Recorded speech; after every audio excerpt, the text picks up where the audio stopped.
Everyone, Michael Hammond here. It's great to be with you. It's Monday. We get to focus on what we get to do, not what we have to do. I hope all of you guys had an outstanding weekend. Well, as I was working this weekend, some home projects and some work projects, really had a chance to think about and ponder a lot of things that are taking place. We're in the middle of February. It's hard to believe that 2021 is off to a roaring start. And I think one of the things is I was talking to a few friends that really struck me. For those of you who listen to this, for those of you that know me, I'm a glass is half full. I'd rather find the positive slant. I'd rather kind of just embrace whatever the situation is. But one of the challenges with that, and I have found as I communicate with people, sometimes I see that blank stare or that, well, good for you. And I think what I want to talk about is so many times, if you have a positive attitude, if you believe in better days are ahead of us, if you believe in being positive and proactive, sometimes people take that negatively. They look at you and say, well, good for you. I'm glad your life is perfect. Good for you. It must be nice being in that situation.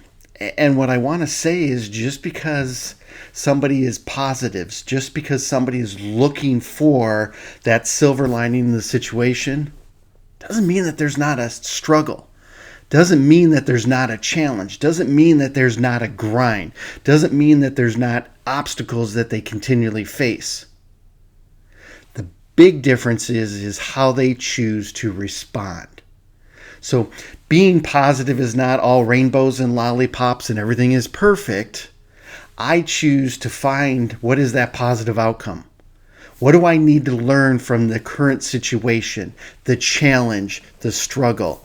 Just because I have a positive outlook or just because you have a positive outlook or someone you know does, doesn't mean that their life is perfect.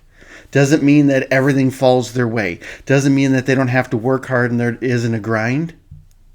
But it's how they choose to respond to those difficult situations that allow them to keep a positive attitude, that allow them to lift up others and bring them along.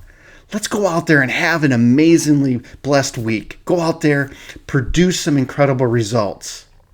But more than importantly, when you're doing all of that, embrace the grind.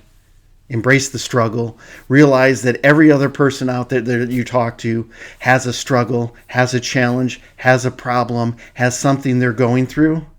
But it's how they choose to deal with it that makes the biggest impact. Have a great one.